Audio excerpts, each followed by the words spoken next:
40% more? That couldn't be right. I blinked hard at my screen, hitting refresh again and again like somehow the numbers might change if I just stared long enough. But they didn't. They stayed right there, bold and brutal. In that bright compensation spreadsheet Kyle from HR had accidentally shared with the entire finance department instead of just the executive leadership team. Each row was more crushing than the last. Mason Reeves, 2 years at the company. Base salary, $137,000. Vanessa Lane, 14 months in. Base salary, $134,500. Tristan Adler, 8 months. Base salary, $142,000. And then finally, there was me, Lauren Blake, 9 years at the company.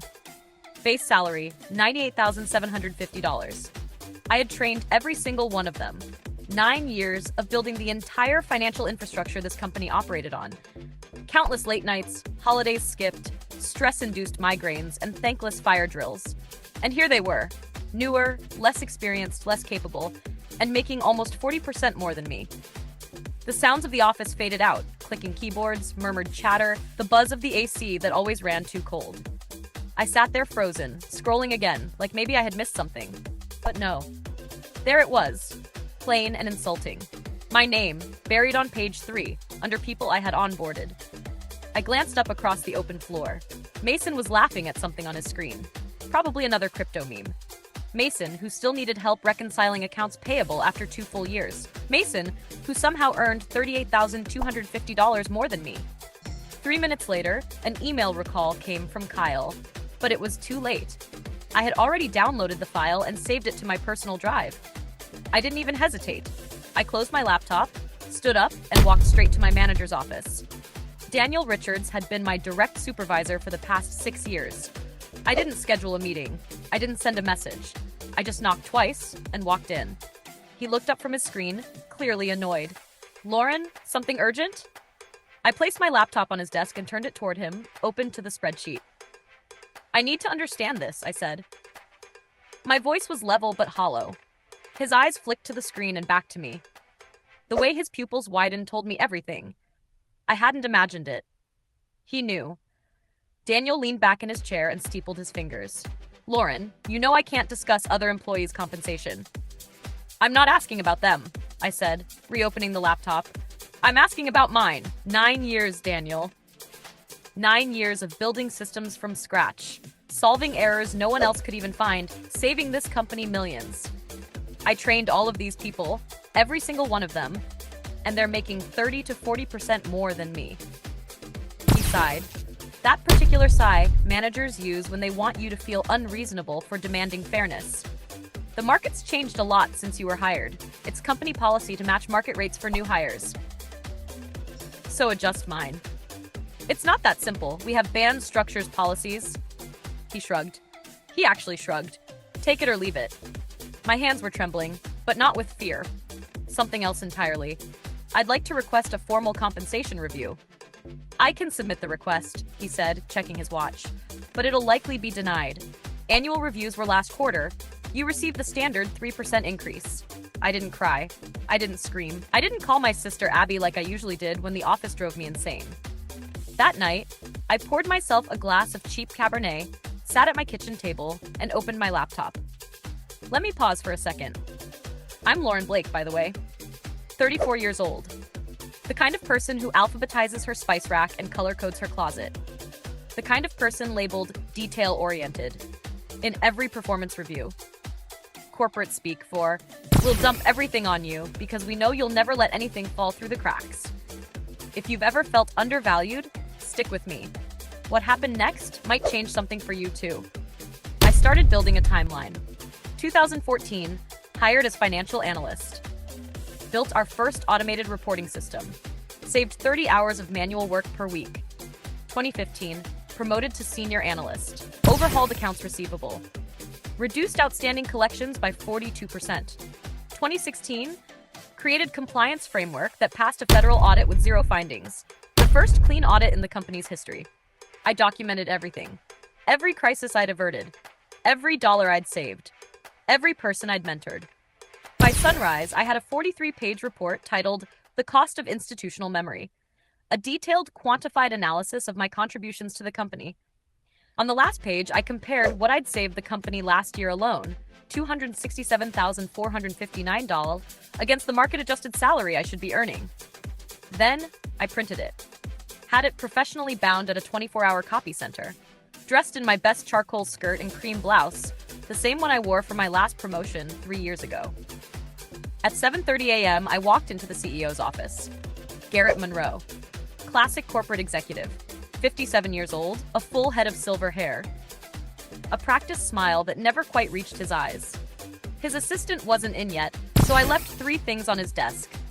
My resignation letter. A signed offer from Crestline Strategies, a competitor that had been trying to recruit me for months, offering $145,000 in full benefits. And my leather-bound report. Then, I went to my desk and started working as if it were just another Tuesday. At 9:36, my phone rang, Garrett's extension. "Lauren, could you step into my office?" Word had already gotten out. People were whispering, pretending not to watch as I crossed the floor. Inside his office, I found Garrett, Daniel, Kyle from HR, and Vanessa Emerson, our COO. "Close the door, please," Garrett said. I remained standing. "We've reviewed your document," Garrett began, tapping the report. "It's impressive." "Thank you," I replied evenly. "There seems to be some misunderstanding," Kyle started. Sweat dotted his hairline. "There's no misunderstanding," I cut in. 9 years. Trained 5 people who all earn significantly more. I raised the issue. I was told to take it or leave it. So I'm leaving. But not before giving you the chance to reconsider. Daniel shifted in his seat. "If you had just given us more time." "I did," I said, "for 9 years.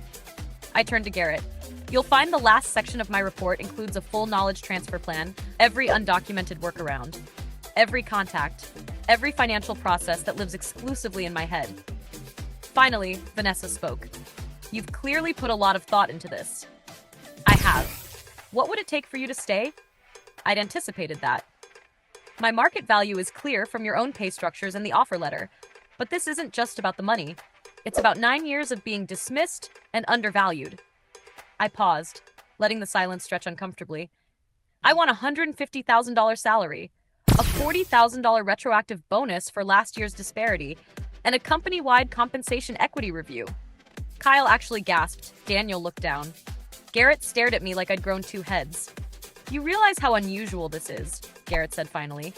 "So is building your entire financial infrastructure at a discount for nearly a decade." He nodded once. "Give us 24 hours. I responded. "You have until noon tomorrow. After that, my resignation stands, and I begin my transition to Crestline." As I left, Vanessa asked, "Just curious, who at Crestline made you the offer?" "Olivia Walsh," I replied. I saw it hit them immediately. Olivia Walsh had been our head of compliance 5 years ago before she walked out, citing irreconcilable differences with leadership. Since then, she'd built Crestline into a rising force in the industry. And now I was joining her. That evening, I got a text. "Olivia, did you do it?" "Yes." Their loss. Our gain. Dinner tonight? But what they didn't know, what I hadn't even told Olivia, was that the most valuable document I had wasn't my resignation or my salary analysis.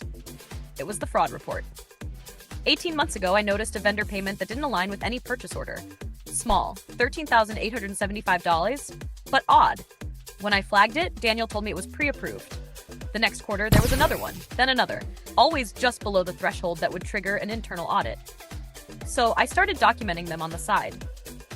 Within 6 months, I had found a pattern. Dozens of payments to shell companies with P.O. box addresses and no traceable websites. Over $2.7 million had been siphoned from the company in 3 years. All of it, hidden in plain sight. 3 hours after our morning meeting, I was called back to Garrett's office. This time, Thomas Caldwell, the company's legal counsel, was there too. They presented a revised offer, $155,000 salary, $45,000 bonus, new title, Senior Director of Financial Operations, a seat on the executive committee, and a confidentiality agreement. I accepted the offer, but not the NDA. I told them I needed time to review the language. Then, 2 weeks later, just one day after my resignation would have taken effect, I walked into the Pine Room conference room with one more document. 15 pages. Fully sourced, tracked, verified. I distributed printed copies. then emailed the digital file to Amara Jenkins, the chair of the board, who joined via video. This is a forensic report of fraudulent payments made over the past 3 years, I began. The transactions were authorized by Thomas Caldwell's office and linked to a holding company owned by his brother-in-law. Gasps, shock, denials, but the proof was ironclad. By 8 p.m. that evening, Thomas had been escorted from the building. Daniel was placed on leave, and the board began a full investigation. When I walked out that night, Olivia was waiting in her car across the street. "How'd it go?" she asked. "Exactly like you said it would."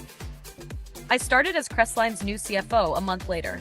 Within a year, we had tripled our client base, most of them poached from my former employer. I implemented transparent salary policies, quarterly audits, and cross-department training to ensure no one person became a gatekeeper of critical systems. As for my old company, Garrett was ousted, Vanessa resigned, Daniel was demoted, and the company was acquired at a discount after their valuation plummeted. Sometimes I wonder if things would have turned out differently if they'd valued me from the beginning. But only for a second. Because the truth is, I'm right where I'm supposed to be. If you've ever felt overlooked or undervalued, remember this. Your skills, your knowledge, your time, they all have value. You're not wrong for expecting to be treated with respect. Sometimes, you just have to remind the world exactly what you're worth. And sometimes, you don't ask for respect. You calculate it, document it, and demand it. And then you walk away if you have to, head held high. Because knowing your worth isn't arrogance. It's power.